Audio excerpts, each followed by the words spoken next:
nationwide. You are aware that this is a very important tool, a scientific tool available to assess the spread of pandemic and to draw lessons to control and to prognosticate the direction of the pandemic. So this has been a very, very useful exercise. We have done 3 surveys. Today we are going to hear about the findings of the 4th National Zero Survey. I'd like to request Professor Balram Bhargav, DG ICMR, Secretary DHR, to kindly make a presentation. Thank you, sir. Good evening to all. So today we are discussing the 4th round of the National Zero Survey for COVID-19, which was conducted in the last few weeks of June and July, and the beginning of July. We have already concluded 3 rounds and we have presented those results, and I'll summarize the results of those 3 rounds as well.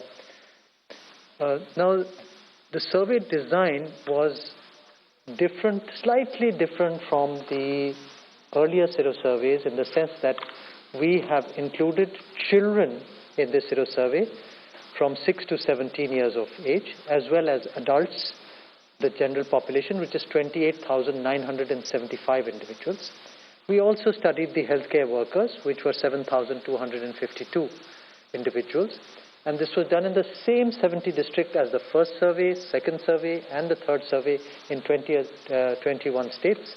10 villages per ward from each district, 40 individuals per village per ward, and 40 individuals aged more than 6 years per district, 400 individuals more than 6 years per district, and 100 healthcare workers per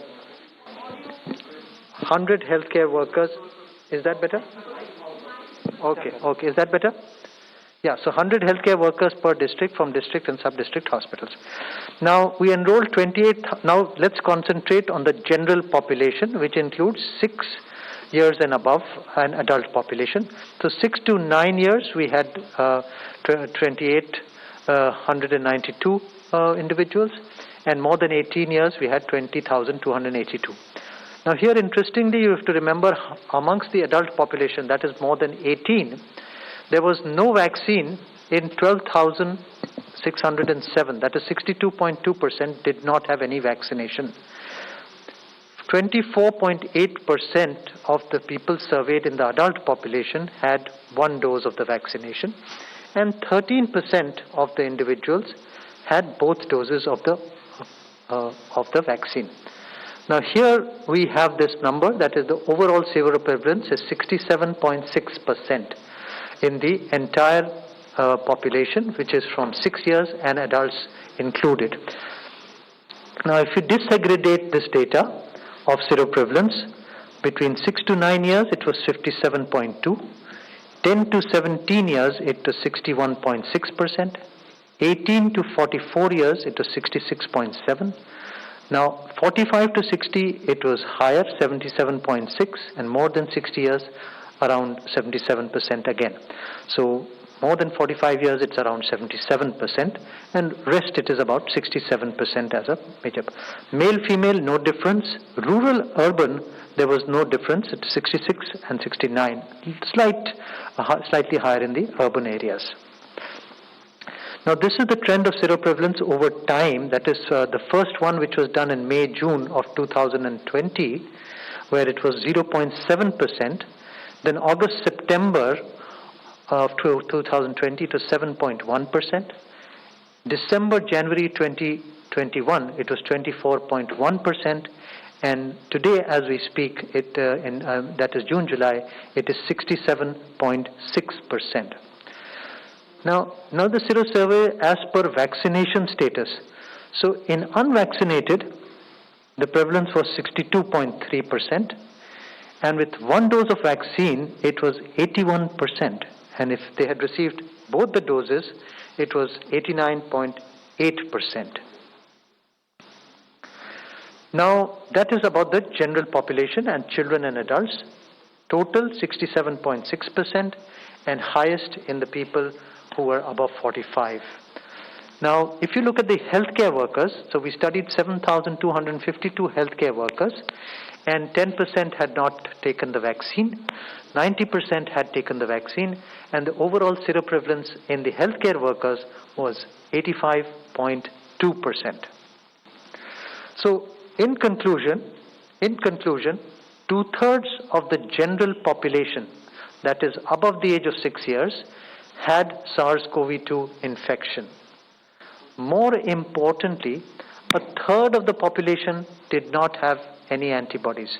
That is still approximately 40 crore population of this country is still vulnerable.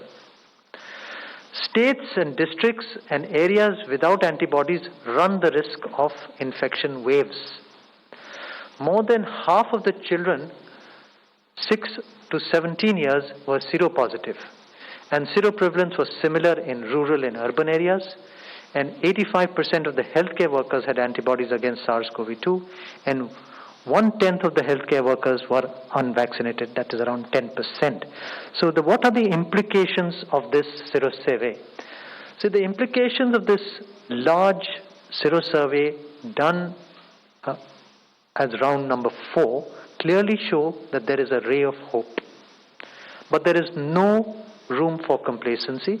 We must maintain COVID-appropriate behavior and community engagement. An important point to remember here is the National Serosurvey is not a substitute for local, that is state or district level survey. It is not a substitute.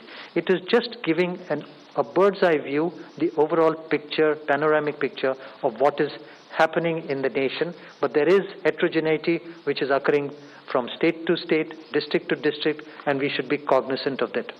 So state-led sentinel serosurveillance will inform further state-level action. State heterogeneity indicates possibility of future waves of infection. There may be some states which are very low and the population which is vulnerable is much higher there, and therefore the chances of future waves are higher in those states. Societal, public, religious, and political congregations be avoided. Non-essential travel be discouraged. And travel only if fully vaccinated. So these are some of the messages in terms of the implications. And the way forward is that we need to ensure full vaccination of all healthcare workers as soon as possible. We need to accelerate vaccination coverage in vulnerable population groups. We need to ensure adherence to the non-pharmaceutical interventions. Continue tracking COVID infections in SARI cases in district hospitals. So that is another very important tool that we use the SARI patients and test them for COVID and rule out if there is any sudden spike of COVID happening in these SARI patients, as we started in March, April last year when we were doing a survey for the beginning of the first wave. We need to identify clusters. If there is a sudden appearance of number of cases in a certain area, we need to look at certain clinical severity, and the INSACOG is tracking the variants of concern. So I will stop here and be happy to answer any question, but more important to remember that there is a ray of hope and there is no room of complacency. We are 2/3 of the way of the population is affected, is positive, seropositive, and 1/3, which is a large population for seeing the size of our country, is still vulnerable and still susceptible. But as the virus needs a susceptible host, so that susceptible host is available in 40 crores in this population.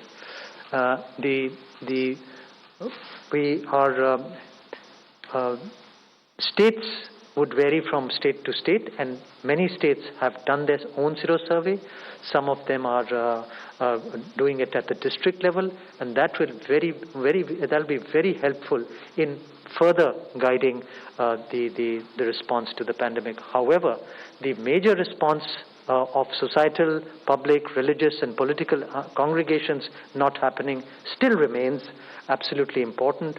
Non-essential travel to be avoided, and travel only if vaccinated. And community behavior, COVID-appropriate behavior and community engagement are absolutely essential for our fight against COVID-19. Thank you so much for your attention.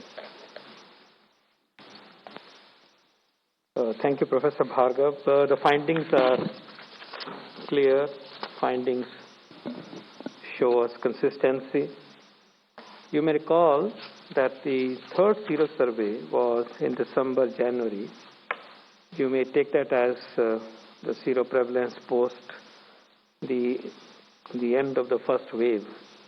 So what you see now as a rise in seropositivity has two factors into it. One is, of course, the second wave, which means the suffering that Delta variant inflicted on us. So that is one part. But also please note that part of the seroprevalence positivity is also coming from the vaccination coverage. And if you see the slide on unvaccinated vis-a-vis vaccinated, you could see the gradient. Actually, it is the next slide. If you can move to the next slide. This one, you can see the gradient that to the sero positivity, hopefully sero protection, the vaccine is adding to that population level protection, as you can witness from this particular slide.